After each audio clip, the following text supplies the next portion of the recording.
Blog Talk Radio.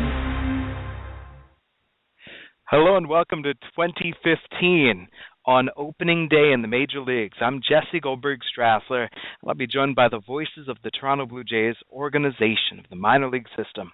We'll be joined by the voice of Triple-A Buffalo, Ben Wagner, Bob Lipman from Double-A New Hampshire, and then hopefully also Marshall Kelner from Class A-Advanced Dunedin. As we get things started, as the Toronto Blue Jays season starts up today, they're taking on the Yankees and things are going well. We'll let you know about the Toronto Blue Jays affiliates because all the rosters were released today. So let's immediately start in AAA and bring in Ben Wagner. Ben, how are you doing? Well, baseball is on the horizon from our broadcast perspective, so everybody I'm sure that you talked to today is very excited, and hopefully the fans are as well as we stare right down the barrel of another minor league season. Yes, I'm looking at Bisons.com, and the experience that the Buffalo team has starting things up, breaking away from spring training, getting things going. Who excites you about your roster? Well, I think one, maybe more so than even last year, and we talked about the number of young players that were rocketing through the system and making their major league debuts. Maybe even more so than last year, this Bisons roster, when called upon, will have more of an impact to help the success of the Toronto Blue Jays than even last year's young kind of rush of prospects and people that were on the shuttle, so to speak, going back and forth all year long.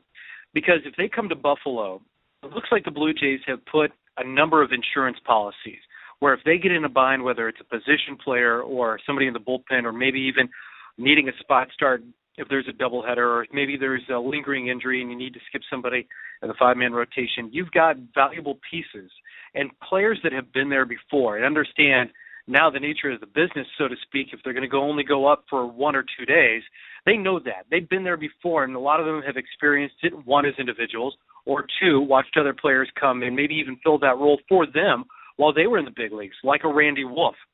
Or you've got guys that, like Chad Jenkins, who can experience nothing like he had last year. And if he does even come close to it, he's prepared for it mentally, and he knows what the physical demands of a season like that were on him. And now he's just going to go with it, and he's in the Bison's clubhouse right now. He's just going to kind of go with the flow, and he understands now not to get too high, not to get too low when these situations arise. So that's some of the pieces moving behind the scenes that have me excited about this team. And on the trickle down from that, I don't think the Bison's clubhouse will get too rattled about it, especially at the start of the season. If things go a little bit wacky in the rotation, if you lose somebody on short notice, because these guys have all done it, and they've answered the bell. And I think, one, because the Bisons have so much experience, they also have another opportunity to be very good at the beginning of the year with the way that their lineup is set. The guys that are going to be valuable and get in deep into their pitch counts right away at the start of the season and hand it over to what should be a very strong bullpen. And let's talk about that bullpen, just having a look at the relievers. Where I saw things listed, Chad Jenkins, whom I knew as a starter, and Blue Jays fans have known as a reliever, as a member of the starting rotation, which allows there to be a space for guys to step up. And that Buffalo Bison's bullpen we've seen in the past has allowed terrific arms to flourish. The guys who've come through and have provided, and I'm thinking over the years and over the past couple of seasons, who has stepped up. So this Buffalo bullpen, as things currently situate, who will be there at the back end of the pen? Well, the back end of Buffalo right away, you have to go on guys that had been actually in a Bison's uniform before. Steve Delbar, Bobby Korecki, who was unhittable at the start of last season. A guy that I know they're going to really look at as to be an impact player in AAA, and then maybe even give an opportunity later on. Two, Gregory Infante, who had a brief cup of coffee a few seasons ago with the Chicago White Sox, but was just very dominant when healthy last year. He's going to start in the back end of the bullpen with Ryan Tepera, who I think the Blue Jays are looking at somebody in the future may have an opportunity to pitch out of their pen as well. He's got good stuff, and if his slider can buy well, you know, with the mid-90s velocity, he can be somebody that they can lean on. And, Rob Rasmussen will go back and forth, I think, this year, too, as a left-handed specialist in the big leagues. And he's going to serve maybe a long relief role as well here in Buffalo, or go into that lefty-lefty matchup. And somebody that I'm looking forward to see is Scott Barnes. Had a solid earned run average last year when pitching in the International League and seemed to be really tough and that lefty-on-lefty matchup. So those are just a couple of guys that jump off the page right away. It's the benefit to you, the fun thing of Miguel Castro and Roberto Osuna jumping up from A-Advanced all the way up to the majors, skipping New Hampshire, skipping Buffalo. That means that you've got a bullpen with terrific major league experience. It is a benefit, but it's also not necessarily a curse, because you know that those guys are going to be down here working on individual things. You know, Steve Delabar, he's happy with the splitter. Fastball velocity seems to be back. He's just trying to get that bite back on the slider. So, you know, maybe there's a little bit of a learning curve as Steve wants to go in a situation maybe that he would want to throw the splitter. He'd lean on the slider a little bit more just to tinker with it if it's a release point or if it's an angle in his arm slot that he's working on, or maybe just a different feel when he's working with the grip. Some of those things he'll never even, players will tell you, you know, situations arise in the big leagues, they're going to the bread and butter. You're never going to deviate from that. In the minor leagues, maybe you can tinker with something a little bit. But that is the benefit. That is the benefit of having these guys. So you got a ton of experience, but it's a lot of fun watching these young guys throw it out of the bullpen as well through spring, and already seen Castro earlier today in New York. It looks like it's going to be a fun offense. Adding Andy Wilkins and Ezekiel Carrera to a group of guys who you're familiar with, you know how Brad Glenn can hit, and Caleb Gindel should be able to barrel it up. It's an offense that should be able to run, and in the middle of the order, that's power.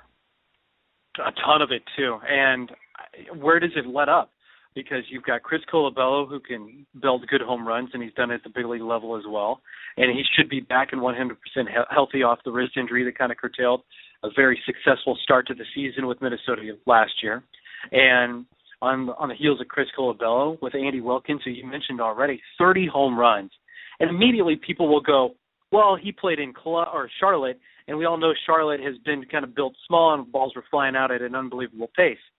His splits in a very big Southern division, especially in Gwinnett, it's hard to hit home runs in Durham, and it's equally as difficult to hit them in Norfolk, where the bulk of his games were played last year. Those are very big ballparks. And those splits for Wilkins, 16 at home, 14 on the road, and he peppered walls all over the place with outstanding double performances. So he's definitely locked in, and he's proven that he can succeed at this level. And then, of course, you've got guys coming back like Matt Hay and sparkling defense from Jonathan Diaz and Ryan Goins, who had an outstanding spring. He'll try to carry that over into AAA and make those same adjustments here, and hopefully then press the Blue Jays to continue to make a decision so they don't forget about him while he's here in Buffalo, playing every day at second base. What's new at Coca-Cola Field this year? What are the big promotions coming up this season? One of the big things, which is a spin-off of our biggest night of the year, or one of two big nights of the year, July 3rd, and, of course, our Star Wars. Traditionally, over the last 5 seasons, each have sold out with 18,000 coming to the ballpark. We've seen a recent groundswell with our Superhero Night, and that's coming up on our promotional schedule, and they're very excited about that. I know in the front office as well, they've tinkered with new promotions. We're giving away some Bison sunglasses later on in the season. I'm looking at, early in the year, we're trying to make it especially fun for a lot of the kids to come out with Kids Run the Bases. Those after-game promotions, plus our Busters Kids Club, will be full throttle. The Bisons, once again, will play at home on Derby Day. So you're going to see a lot of racing going on at the beginning of May. A couple of staples are back as well. Foul Ball Night, where every ball that goes into the seats can be redeemed for a certain prize or different prize levels. As it goes through the course of an evening, I'm just quickly scanning, the promotional giveaway schedule here. One, of course, across minor league baseball, bobbleheads are still huge, and they flood the gates to get these individual and sometimes just regional collector's items. Buffalo covets its former player in Luke Easter. It's one of only 3 numbers that have ever been retired in this ballpark's history. And Luke Easter was tragically shot and killed when he was working in Cleveland shortly after his career ended, a former Indian. He will be honored on the 50th anniversary of him hitting a ball out of the old War Memorial Stadium. It was an unbelievable Titanic shot. It's the 50th anniversary of that. So Luke Easter will be idolized on a bobblehead later on in June. So those are a couple of the really big nights on as well as going along with some of our weekend promotion themes like Blue Jays Weekend, which is coming back in July, and many of the staples like Firework Fridays and so forth. There's one last thing I want to ask you about, and as we transition from AAA to Double-A, this is Ben Wagner, the voice of the Bisons, and that is the pitch timer, the pitch clock. You get to be the first. You're the very first minor league team that's going to be able to use that pitch clock because you start things up at 2:05. Everybody else likes that night game for opening night. So before I ask Bob Lipman of the New Hampshire Fisher Cats how things are going, let me ask you, what are the anticipations dealing with the timer, the training? What has gone into having it into the ballpark, and what are you expecting? So in preparations-wise, Major League Baseball sent some advanced scouts, if you will, to our ballpark just after the New Year. I think it was towards the end of January to scout out locations, take measurements. That is right now being executed in front of me. I see 5 different workers behind home plate positioning to the near end of both dugouts, the new timers that will be installed from Dektronics, and then the other clock that goes out is to the left of the batter's eye in center field. I took just a random sampling earlier at our hot stove this offseason and asked Chad Jenkins specifically about it, asked a couple of the relievers about it earlier today. Any indication whether they think it will affect how they pitch? Everyone seems to think it will not affect them. And if it does affect them, they'll just quickly step off and try to readjust. So I don't think it's going to disrupt, but it may just be more mindful in the minds of the pitchers and the position players while they're around the plate, just so they're not lollygagging and trying to just drone these games on. Because as many people have seen in minor league parks around the country, get into that 7th or 8th inning, well, not even the wild games, you end up with a 14-12 score, but it's these 3-2 ball games that all of a sudden are going 3 hours and 15 minutes, and now mom and dad are kind of thinking in their own mental clock, by the time I get the kids to bed, it'll be 10:30 or 11 o'clock, and now I'm in bed at 11:30. Man, it's a really long day. So these are some of the things that I think, the International League first and foremost, then, of course, with Major League Baseball taking it even further than what our league had started to discuss, to be mindful of pace of play. They want to help out not only the players and make them mindful of what's going on, the managers, but then, of course, the fans that are going to be in the ballpark and make the experience that much more enjoyable for them. I want to hear how things go. April is going to be the month for everyone to get oriented, and then May 1st, really, umpires are told to start enforcing things harshly. Ben Wagner is on Twitter at BenWag247, and then the Bison's online, bisons.com. Ben, here we go, 2015. It's great to lift the lid off with you, Jesse. Thanks so much. Good luck this season. Thank you. From Ben Wagner, off we go to Bob Lipman in Double-A New Hampshire, voice of the Fisher Cats. Bob, how are you? I'm doing great, Jesse, and great to be back with you. Our team flew in about 2.5 hours ago. I've had a chance to sit down with our skipper, Bobby Meacham, and reunite myself with an awful lot of players who were pretty familiar to us here at Double-A. Well, let me tell you, now that Ben is gone, I can say that this is Ben Wagner's show. Ben contacted me a couple of weeks ago, and he said, we need to do an early week show. We need to do a show with the rosters released, with the teams in town before those games start. So you've had a look at the roster, and it's now released. And so who really jumps out to you from the Fisher Cats? I'm really surprised that some of our most successful guys, Jesse, even from last year, are back with us again. John Birdie will be leading our, I guess you'll call it our infield brigade. We show a roster here, a preliminary roster with 7 infielders. I'm not sure how Bobby Meacham's going to make this all work, but Birdie is back after his MVP season. He was the R. Howard Webster Award winner. Kevin Nolan, the first and so far the only New Hampshire product to play for the Fisher Cats, is back on our opening day roster. And Ryan Schimpf, who hit 15 home runs last year, is back here as well. I tell you what, if you're a sinker baller, I think I'd want to play for a team that had 7 infielders. That's a different sort of shift. Yeah, well, that's probably true. But we're only using 4 on most nights. And what's really interesting about this, Jesse, is you look through the names, and there are guys who can really play anywhere in the infield, and I expect that they're going to get a lot of time at the various positions all the way around. Something just talk to Ben about, and something occurs to me looking over the roster. The guys who know their way around the Eastern League, the guys who you can depend upon. Last year there were some struggles for the Fisher Cats. It seems to me you should have a nice winning ball club this season. Yeah, we all know how this roster can certainly change, but this has got a nice mix of veterans from the Toronto Blue Jays organization with some of the younger guys in recent years, and we haven't made the playoffs since we won it all in 2011.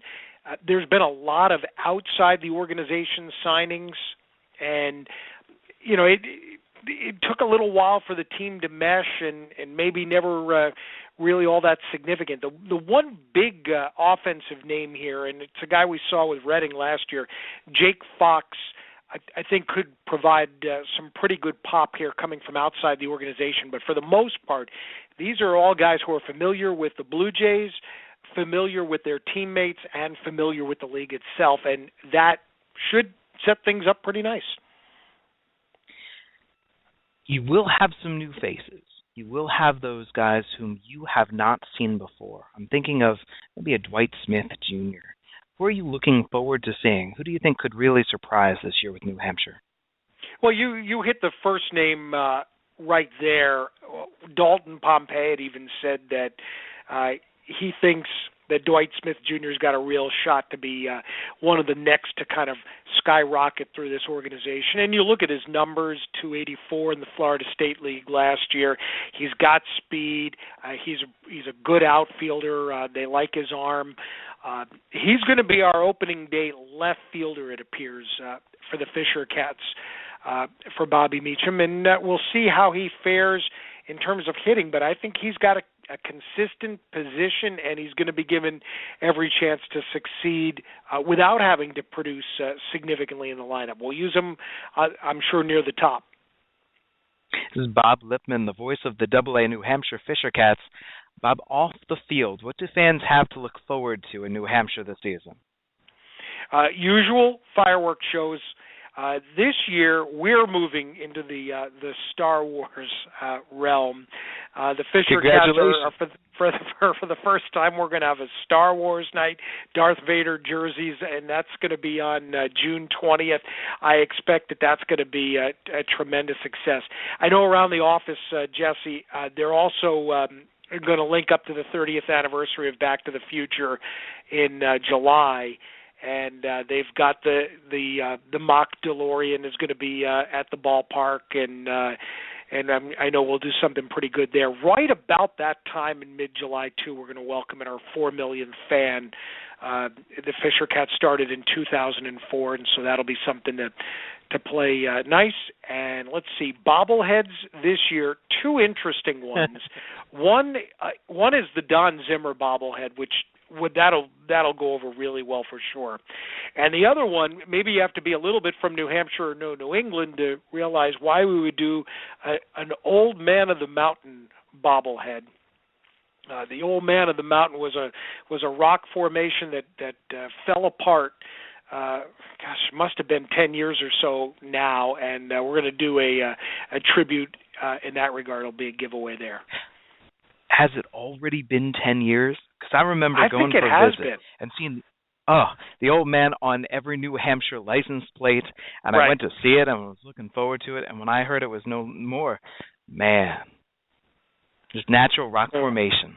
It was actually 2003, so it's been 12 years since that. And you know who else is and just a tip of the cap, Bobby Meacham's done a great job since joining the Blue Jays organization. He's back with us as manager. One guy who's going to be really popular in New Hampshire is our new pitching coach, Bob Stanley.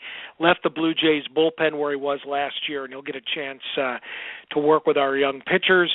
Stubby Clapp, who was a member, albeit briefly, of the 2004 Fisher Cat Championship team, will be our first alum hitting coach.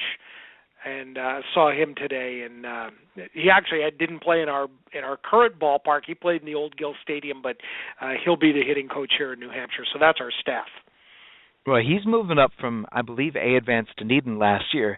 So he had the opportunity to work with, say, Dalton Pompey and Dwight Smith Jr. Pompey skyrocketing, and Smith had such a fine season. So, hey, keep him moving on up. That was a little big part of the discussion. By the way, Matt Boyd will be our opening day starter Thursday when we play what is now the Rockies Double-A Farm Club, the New Britain Rockcats. And Matt Boyd said, we all realize that Aaron Sanchez and Daniel Norris and Dalton Pompey, three of the six rookies on the Blue Jays, were all here in New Hampshire last year, and how close you are to getting a shot. If you prove to the Blue Jays that you can play, you know what's coming. That's right. Bob, thank you very much. NHFisherCats.com is the New Hampshire Fisher Cats website, and you can find Bob Lipman on Twitter @PulseBob. Here we go. Start of the season. Are you ready for opening day?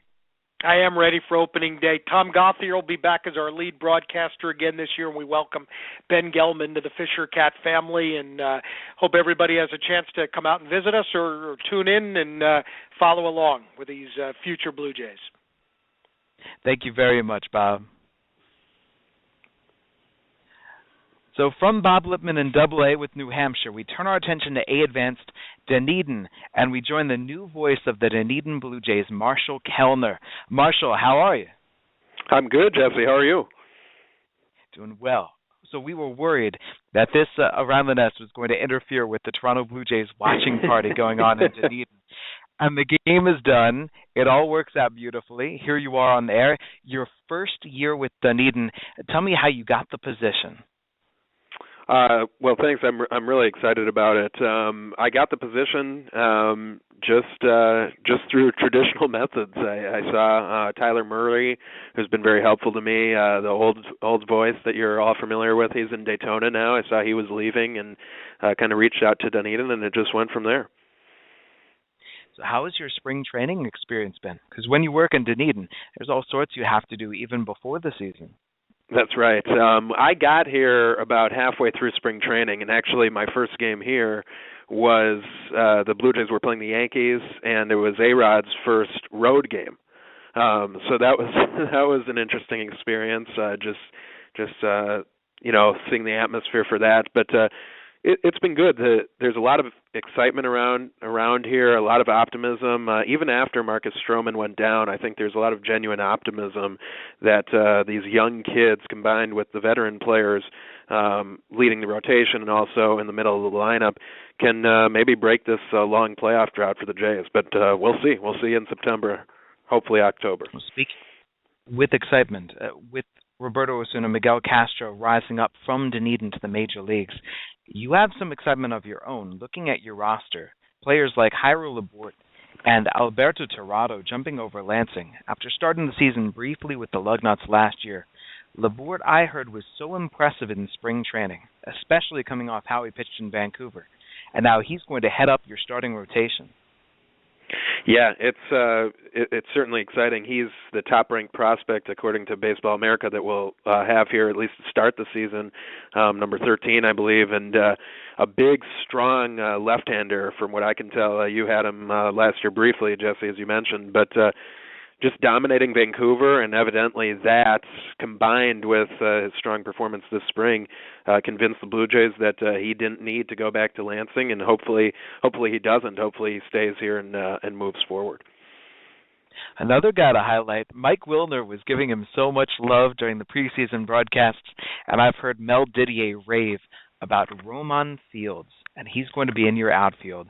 He set so many speed records last year with Vancouver. I believe it took him a week to break their stolen base single-season record.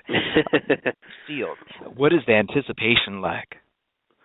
I think it's really high. I mean, talking to our GM, Shelby Nelson, about him, and he's been around here for several years. And we got a chance to see him play for part of a spring training game with the Blue Jays as well. His story is unbelievable. I mean, he was ready to be done playing baseball, not by his own choice, but he thought he was done. And one scout saw him and signed him, and his speed, as you mentioned, should be really exciting in the outfield to watch. And he's 24 years old, so he wants to try to make jumps quickly, and he already has, just to get to this level. But Fields is a guy. He's going to play with a chip on his shoulder, and I've read a lot of interviews with him. Excited to meet him and get to know him. But you always like to see anybody move up through the system, but especially a guy who was kind of overlooked and never has stopped fighting. And now that he's gotten this opportunity, he doesn't want to let it go. What are you looking at in terms of sleepers from Dunedin this season? Who are the Blue Jays who maybe aren't the touted prospects, aren't grabbing headlines, and yet you've got a sneaking suspicion they're going to be big? Well, I think Derek Lovelace is a guy who you got to know very well last year in Lansing, who had a very solid year, and he came out of high school and went right into professional ball, and sometimes a lot of times that's a very tough transition, and his numbers showed that he struggled, at least initially, but he started to turn it on at Lansing with the power, with the speed, hit for a decent average as well, good defensively, and I'm excited to see what he can do in Dunedin's outfield. What does the starting rotation look like for the DJs? Well, it's going to be Labourte, as you mentioned, along with Brad Allen, who's older at 26, but put up some very good numbers last season.